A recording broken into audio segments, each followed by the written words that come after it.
Vamos agora para mais uma análise da Confissão Belga. Gostaria de fazer uma breve recapitulação, a fim de trazer à sua memória o que nós vimos até então.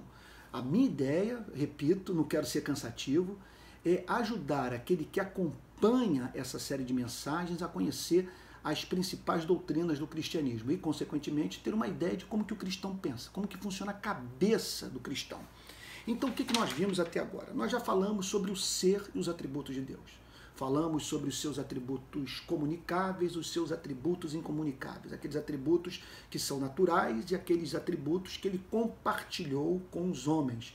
Então, ele é um Deus único, ele é um Deus autoexistente, ele é um Deus infinito, ele é um Deus imutável e, ao mesmo tempo, é um Deus pessoal, é um Deus justo, é um Deus leal, é um Deus misericordioso, é um Deus perdoador. Então, por isso nós o adoramos, por isso que nós vivemos para a glória do seu nome, que ele é absolutamente amável. Em seguida, nós entramos numa outra doutrina, que aí, quer dizer, é uma sequência lógica.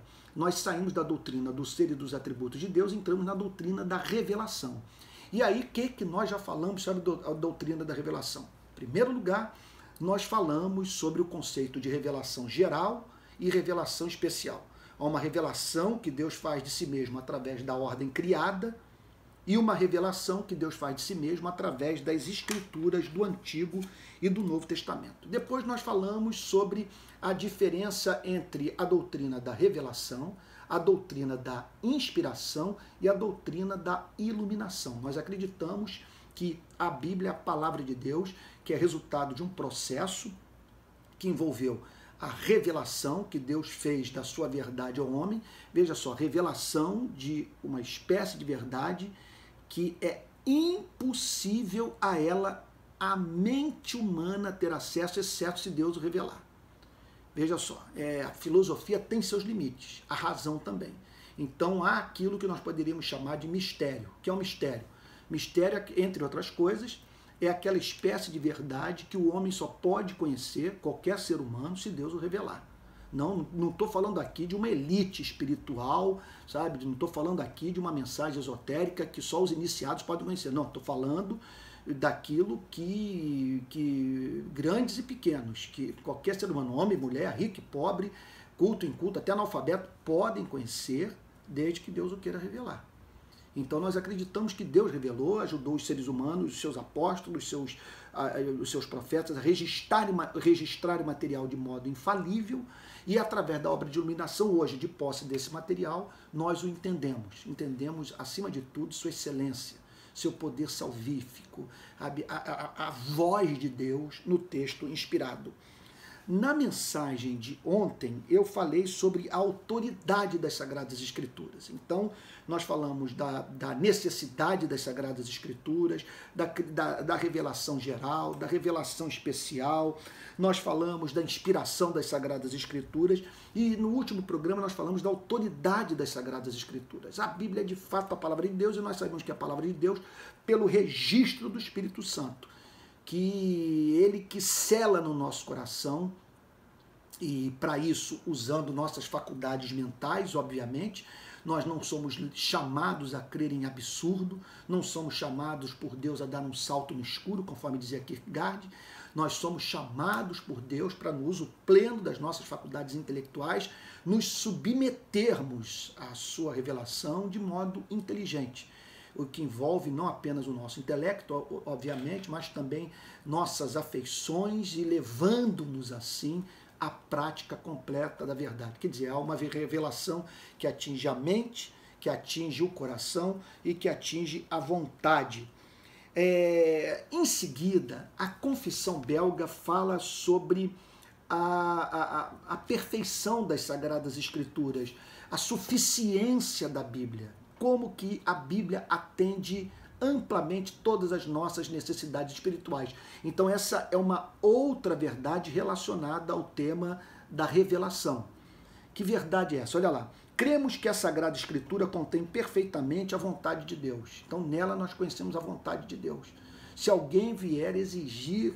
Isso é a própria Escritura, o próprio texto da confissão vai falar mais adiante. Deixa eu prosseguir. É que eu fico tão ansioso para tratar dessa questão, que eu vejo tanta arbitrariedade nas igrejas por aí, sabe, de pastores fazendo de papas, exigindo das pessoas o que Deus exige, que eu fico ansioso de ressaltar o ponto, porque esse artigo de fé do protestantismo trouxe imensa liberdade aos cristãos, uma vez que emancipou sua consciência do poder despótico da igreja. Nós não nos submetemos a padres e pastores e teólogos que exijam de nós o que Deus não pede na sua palavra. E o que ele pede de nós na sua palavra não é arbitrário. Dá para você fazer ciência, dá para você viver, dá para você amar, sabe? Tanto é que nós temos cristãos espalhados ao longo da história pelos mais diferentes campos de atividade profissional, de conhecimento, sabe? Porque a palavra de Deus não nos amarra, não nos aprisiona, não nos engessa. É uma sujeição à tradição que não é retrógrada, não é reacionária, sabe? Não é alguma coisa assim que bloqueia o uso da nossa mente, não é alguma coisa que nos impede de fazer ciência e de usar o cérebro, de lutar pela democracia. Isso é encantador. A Bíblia não veio para nos impedir de ser livres, pelo contrário. Por isso que Jesus disse, se o Filho vos libertar, verdadeiramente sereis livres. Mas vamos prosseguir. Cremos que a Sagrada Escritura contém perfeitamente a vontade de Deus e suficientemente ensina tudo o que o homem deve crer para ser salvo. Que nós precisamos crer para ser salvo está na Sagrada Escritura. Portanto, a Bíblia tem como objetivo, veja só, não apenas instruir, mas despertar no nosso coração aquela confiança. Esse é o sentido da palavra fé, que nos habilita a crer nas promessas de Deus, que Deus é veraz, que Deus é leal a nós naquilo que Ele promete na sua palavra. Então nela Deus descreveu por extenso toda a maneira de servi-lo. Se você quer viver uma vida agradável a Deus, então basta se sujeitar às Escrituras do Antigo e do Novo Testamento. Então Deus escreveu por extenso toda a maneira de servir. Daí advém o sentido de boa nova, de boa obra. O que é a boa obra? Boa obra é aquela obra que vem acompanhada, quer dizer, que é aquele comportamento ético, que é aquela resposta à vontade de Deus, veja só, que tem como fundamento as Sagradas Escrituras, não é invenção humana, não é boa obra. O que eu estou querendo dizer é o seguinte, talvez não tenha sido claro, o que eu estou querendo dizer é o seguinte, não é boa obra aquilo que a Bíblia não prescreve. Então, a boa obra significa a sujeição, a prática daquilo que a Bíblia prescreve para o homem. E por isso não é lícito aos homens, mesmo que fossem apóstolos ou um anjo vindo do céu, conforme diz o apóstolo Paulo em Gálatas, capítulo 1, verso 18, ensinar outra doutrina senão aquela da Sagrada Escritura. Nós não podemos tolerar que assuma o púlpito de uma igreja alguém que não fale de acordo com a Bíblia. Não pode um pregador subir ao púlpito para ficar falando sobre a história da sua própria vida, para ficar mencionando mais Freud do que Jesus Cristo e pregar sem um texto. Ou então ler um texto das Sagradas Escrituras e depois dele se esquecer para ficar apresentando tão somente, sabe, o seu ponto de vista sobre economia, política, psicanálise e tal, e assim por diante. Não. Mesmo que uma pessoa se apresente com um ar angelical, com cara de anjo, com jeito de anjo, mas se não falar segundo a palavra de Deus, não deve receber a nossa acolhida na igreja. Então, se ensinar a outra doutrina, senão aquela da Sagrada Escritura. É proibido acrescentar algo à palavra ou tirar algo dela. Não há espaço para isso. Para que alguma coisa seja acrescentada às Sagradas Escrituras a fim de servir de regra de fé e prática, de condição para a nossa salvação.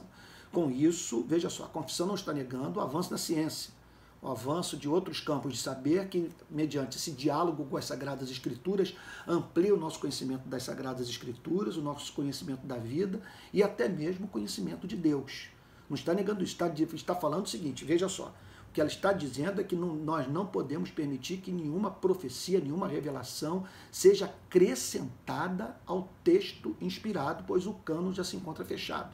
E basta nós pararmos para pensar na seguinte questão: que mais informação nós estamos precisando para podermos viver uma vida agradável a Deus, sabermos qual é a vontade de Deus para a nossa vida?